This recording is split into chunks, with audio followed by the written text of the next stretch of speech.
Imagina acordar um dia e descobrir que todas as praias do mundo simplesmente desapareceram. Nova York, Rio de Janeiro, Miami, Barcelona, todas submersas. 200 metros de água cobrindo tudo o que conhecemos. Isso não é filme de ficção científica. É exatamente o que aconteceria se todo o gelo da Terra derretesse. E sabe o que é mais assustador? Já começou.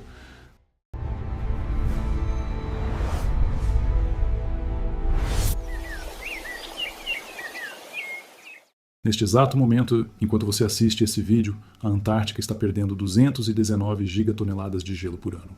Para você ter ideia do que isso significa, é como se despejássemos 87 milhões de piscinas olímpicas nos oceanos anualmente. E não para por aí. O Ártico está aquecendo 2 vezes mais rápido que o resto do planeta. E quase 90% das geleiras da Península Antártica já derreteram desde 1945. Mas vamos com calma, porque essa história começa muito antes de nós existirmos. Há bilhões de anos, durante as eras glaciais urônica e criogeniana, nosso planeta já virou uma bola de neve gigante. Isso aconteceu quando houve menos atividade vulcânica, menos dióxido de carbono na atmosfera, e o efeito estufa natural diminuiu drasticamente. Até mesmo a vida foi responsável por mudanças climáticas extremas naquela época. Organismos que absorviam gás carbônico ajudaram a esfriar tanto o planeta que quase exterminaram a própria vida. A diferença é que agora tudo está acontecendo numa velocidade completamente insana. A Terra sempre passou por ciclos naturais de aquecimento e resfriamento, mas nunca mesmo, numa velocidade como essa. Todas as evidências científicas apontam que a atividade humana acelerou o aquecimento global de uma forma que não tem precedentes na história do planeta. E por que o gelo é tão importante assim? Porque ele funciona como um escudo protetor gigantesco. O gelo reflete a luz do Sol de volta para o espaço, mantendo o equilíbrio térmico do planeta. Quando esse gelo derrete, os oceanos passam a absorver muito mais calor, criando um ciclo vicioso perigosíssimo. Além disso, o gelo mantém o equilíbrio das correntes oceânicas que transportam calor pelo mundo todo e regulam o clima global. O que já está rolando é de deixar qualquer um de cabelo em pé. O gelo marinho está diminuindo 13% a cada década. Aquelas previsões que falavam do derretimento total do Ártico entre 2040 e 2050 podem acontecer bem antes. Cientistas mundo afora estão literalmente reescrevendo as projeções, porque o derretimento está acontecendo mais rápido do que qualquer modelo conseguiu prever. Agora vem a parte realmente assustadora. Se todo o gelo da Terra derretesse, o nível dos oceanos subiria mais de 200 metros. Londres ficaria a 140 metros debaixo d'água. São Paulo seria uma cidade litorânea. O Cristo Redentor ficaria com água até o peito. Bilhões de pessoas teriam que abandonar suas casas e se mudar para as regiões mais altas do planeta. Estamos falando do maior deslocamento populacional da história da humanidade. Mas isso é só o começo do caos. Sem o gelo regulando tudo, os oceanos ficariam muito mais quentes e liberariam quantidades absurdas de vapor d'água para a atmosfera. Isso geraria furacões gigantescos como nunca vimos, tornados com força destrutiva inimaginável, e extremos climáticos que fariam os desastres naturais atuais parecerem brincadeira de criança. Algumas regiões enfrentariam secas que durariam décadas, enquanto outras seriam devastadas por chuvas torrenciais sem fim. Tem também um perigo invisível que pouquíssima gente conhece: o metano. O solo congelado do Ártico e os sedimentos do fundo dos oceanos guardam quantidades monumentais desse gás. Com o derretimento, esse metano seria liberado em massa na atmosfera, criando um efeito estufa explosivo que poderia tornar a situação irreversível. É o que os cientistas chamam de efeito estufa descontrolado, algo que pode ter transformado Marte no deserto gelado que conhecemos hoje, e a vida selvagem. Seria uma extinção em massa sem precedentes. Ursos polares, que dependem das plataformas de gelo para caçar, simplesmente não conseguiriam mais se alimentar.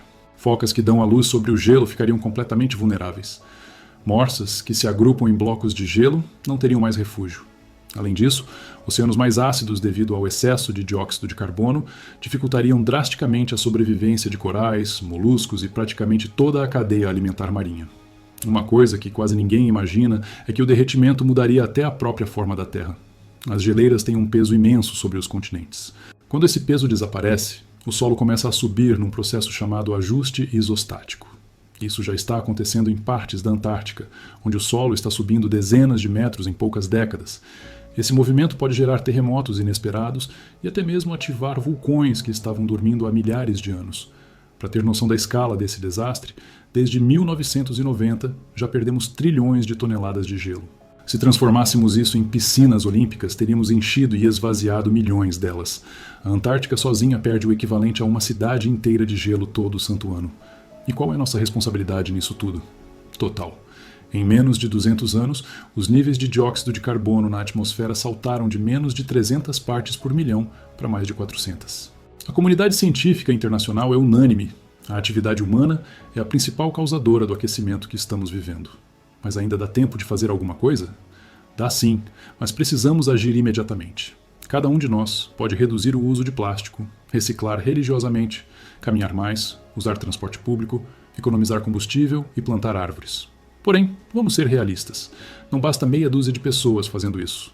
É preciso uma mudança global, uma transformação completa no jeito como vivemos e consumimos. Existe uma pequena esperança vinda de um lugar inesperado: o próprio Sol. E cientistas acreditam que estamos entrando num período chamado Grande Mínimo Solar, onde até a atividade solar diminui significativamente. E isso pode reduzir temporariamente a quantidade de radiação que chega à Terra, dando uma pequena pausa no aquecimento. Mas atenção, isso é apenas um alívio temporário, não uma solução permanente. Enquanto isso, em laboratórios ao redor do mundo, cientistas trabalham dia e noite desenvolvendo tecnologias revolucionárias para capturar dióxido de carbono da atmosfera. Existem projetos de máquinas gigantescas que podem sugar CO2 do ar e transformá-lo em pedra. Outros cientistas estão criando tipos de algas geneticamente modificadas que absorvem carbono numa velocidade impressionante. Há também pesquisas sobre como espalhar partículas reflexivas na alta atmosfera, para diminuir a quantidade de luz solar que chega ao planeta. No setor de energia, a revolução está acontecendo mais rápido do que qualquer um imaginava. Painéis solares estão ficando tão baratos que em muitos lugares já é mais barato produzir energia solar do que queimar carvão. Turbinas eólicas estão sendo instaladas aos milhares, e países inteiros estão se comprometendo a zerar suas emissões de carbono nas próximas décadas. A indústria automotiva também está passando por uma transformação completa. Carros elétricos, que antes eram caríssimos, agora estão se tornando acessíveis para a classe média. Grandes montadoras anunciaram que vão parar de produzir carros a combustão nos próximos 15 anos. Até mesmo aviões elétricos já estão sendo testados para voos comerciais de curta distância. Mas talvez a mudança mais importante esteja acontecendo na cabeça das pessoas. Movimentos ambientais estão crescendo mundo afora, principalmente entre os jovens, que entenderam que o futuro deles está literalmente em jogo. Empresas estão sendo pressionadas pelos próprios consumidores a adotar práticas sustentáveis. Investidores estão tirando bilhões de dólares de empresas poluentes e aplicando em tecnologias limpas. Governos também estão acordando para a realidade. O Acordo de Paris foi só o começo. Agora países estão criando leis cada vez mais rígidas sobre emissões, investindo pesado em energia renovável e até mesmo proibindo a venda de carros a combustão. A União Europeia anunciou um plano trilionário para se tornar o primeiro continente neutro em carbono até 2050. Cidades ao redor do mundo estão se reinventando. Nova York está criando parques suspensos que absorvem carbono. Singapura está cobrindo prédios inteiros com plantas. Copenhague já é quase neutra em carbono e virou modelo para outras cidades. São Paulo está expandindo drasticamente o transporte público e criando mais ciclovias. Na agricultura, fazendeiros estão aprendendo técnicas que não só produzem alimentos como também capturam carbono no solo. Florestas inteiras estão sendo replantadas com a ajuda de drones e sementes especiais. O Brasil, apesar de todos os problemas, ainda tem uma das matrizes energéticas mais limpas do mundo, com mais de 40% da energia vinda de fontes renováveis. Até mesmo no mundo dos negócios, sustentabilidade virou palavra de ordem. Empresas que ignoram as mudanças climáticas estão perdendo mercado para concorrentes mais conscientes. Fundos de investimento que focam em sustentabilidade estão crescendo absurdamente rápido.